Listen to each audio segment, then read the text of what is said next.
Hey everybody, it's Ron from Pick Dawgz, and this is Ron's Rundown. We're going to go over the MLB wildcard game scheduled for Tuesday, October 3rd, 2023. Now, if you like what you see, make sure to give this video a big thumbs up and subscribe to our channel. Don't forget to put your baseball picks in the comment section below. And if you're looking for my best bets, including my $19 rundown best bet, you can find those at the Premium Picks tab at pickdawgz.com. Alrighty, here we go. Here are the games in the MLB postseason for Tuesday.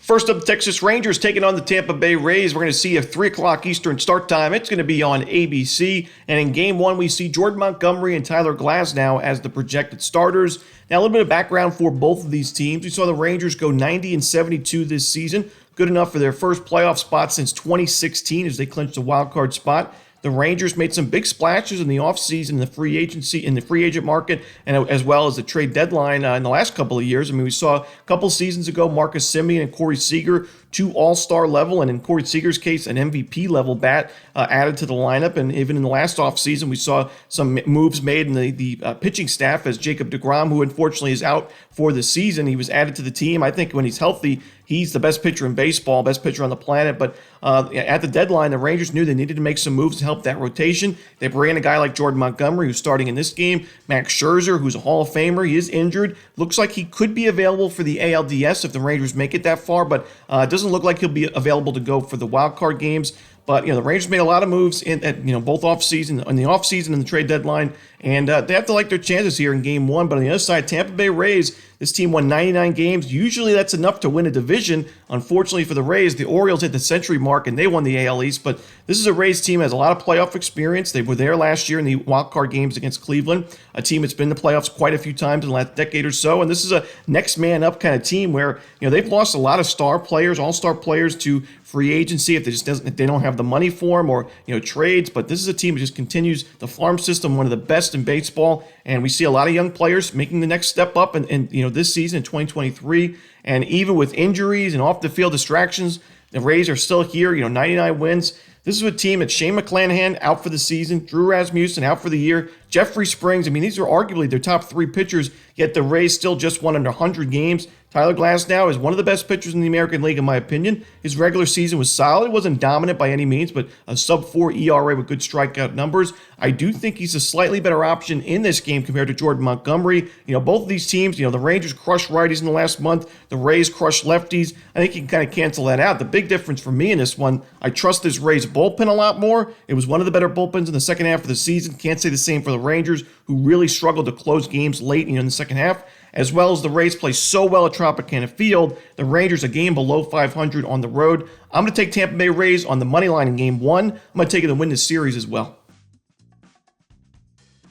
Next up, we see the Minnesota Twins hosting the Toronto Blue Jays. This one, 4:30 Eastern. It's going to be on ESPN. Kevin Gausman and Pablo Lopez are the projected starters for Game 1.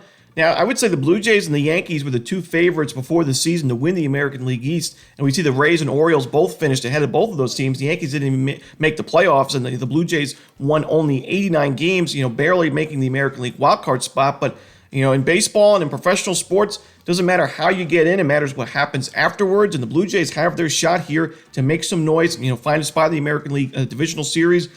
Kevin Gausman pitched really well in the regular season himself. 3.16 ERA was 7th best in the league. 237 strikeouts, second best in all of baseball, number 1 in the American League. I say himself because it wasn't always translating to Blue Jays victories, especially in the second half of the year.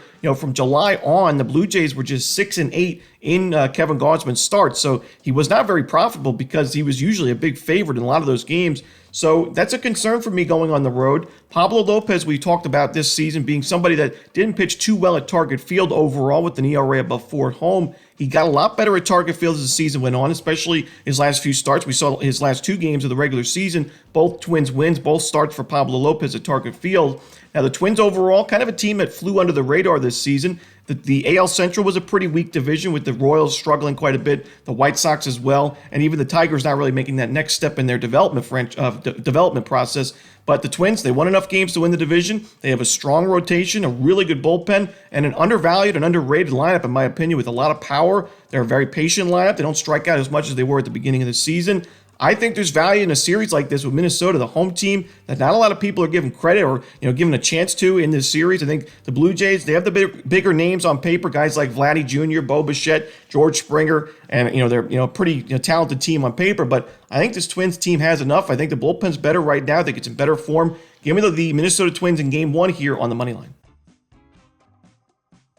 Next up, the first of the National League Wildcard Series games is going to be the Arizona Diamondbacks and the Milwaukee Brewers. This one's 7 o'clock Eastern. It's going to be on ESPN2. And we see Brandon Pfaadt and Corbin Burnes as the projected starters for Game 1. Now, Milwaukee, I would say similar to the Twins, a team that was pretty consistent all year, had a sizable lead in the NL Central standings. They won the division by 9 games in the end. They won 92 games. They were strong at home. They weren't the most flashy team. They don't score a ton of runs, but really strong pitching staff and the starting rotation as well as the bullpen. And, Corbin Burnes, while he struggled a bit at American Family Field this season with an ERA above 4, I still think he's the strongest starter in this rotation, the ace in this rotation, and he should pitch well in this game. On the other side, Brandon Pfaadt is going to be making his first start in the playoffs in his career at the Major League level. His Diamondbacks were a team that last year had a pretty big losing record, but they were a surprise team this year. They got off to a great start. They were winning the National League West over teams like the Dodgers and Padres, and then they started to fizzle out a little bit towards right before the All-Star break, and then right after the All-Star break fell off quite a bit. It looked like at one point they weren't going to even make the playoffs anymore, but they settled down. They found some key victories down the stretch, and they were able to get the second spot in the National League wildcards in the bracket. And in this matchup, I just think it's a pitching mismatch. I think Corbin Burnes, his last 2 starts of the regular season were both shutouts against the Marlins and Cardinals.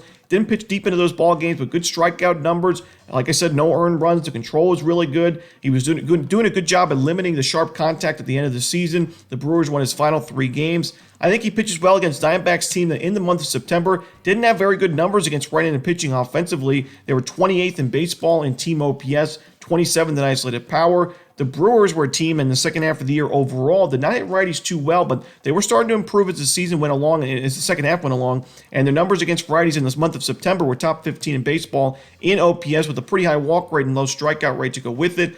I just don't trust Pfaadt in this game. He was so inconsistent in the regular season. While I think he's better than his current 5.72 ERA, I just don't know by how much better. And I also don't love this Diamondbacks bullpen. So give me the Brewers here on the money line in Game 1. And the final game for Tuesday in Major League Baseball, the Miami Marlins and the Philadelphia Phillies. This one, 8 o'clock Eastern on ESPN. And Jesus Luzardo and Zach Wheeler are the starters for Game 1. Now, the Marlins, like the Diamondbacks, losing record last year, found their way in the playoffs this season. They made a big move in the offseason, trading Pablo Lopez to the Twins for Luis Arraez, who won his second straight batting crown. Last year was in the, for the Minnesota Twins in the American League. This season, with a .354 batting average, wins it in the National League over a guy like Ronald Acuna, who put up, crazy numbers in the NL. But Arraez had a great season, very low strikeout rate. This team in general, really low strikeout rate against righties and lefties this year, which is important against a starter like Zach Wheeler, who I would consider strikeout dependent. Now, on the other side, the Philadelphia Phillies looking to get back to that World Series. They were there last year. Won 90 games this season. The Braves were so good, they had no chance in the National League East, but still a very strong team. Good rotation, but the rotation, took, I would say, a step back this year. Wheeler pitched pretty well, but Nola, not the best numbers personally, and we saw some other guys start to struggle a bit, and I do think the Phillies bullpen really helped them out. The Phillies have been known in the last decade or so to not have the best bullpens, but this year, that bullpen took the next step, and they made some big moves in the offseason to address those needs there. In this particular game, both of these starting pitchers faced the opposition a combined 5 times, and all 5 of those games, all 5 of those starts were quality starts for these 2 starters. Luzardo pitched a lot better at Lone Depot Park, which is a concern for me because, 4.48 ERA on the road, a much higher home run per 9 on the road than at home, but still really good strikeout numbers away from Lone Depot. He pitched well down the stretch this season. In the month of September, a 3.68 ERA, which included games against the Dodgers, Brewers, and Braves. We know 3 division winners in the National League. Zach Wheeler, like I said, he pitched well against Miami in the regular season. He wasn't the best at Citizens Bank Park with an ERA above 4. And the Marlins' ability to get on base and not strike out much against righties has me a little bit worried about Wheeler. I do think the Phillies deserve to be favored in this game and in this series, but I think it's going to be a close one here. Pretty low-scoring game in general. I'm going to take the 1.5 runs with the Miami Marlins. I like the way this team played down the stretch. Give me the 1.5 runs with Miami with a sprinkle on the money line in Game 1. And that's it. Those are the Tuesday playoff games in Major League Baseball. Hope you enjoyed this video. If you did, don't forget to hit that like button and subscribe. And don't forget to put your baseball picks in the comment section below. Again, if you're looking for my best bets, you can find those at Pick Dawgz Premium. As always, this is Ron Romanelli. Good luck.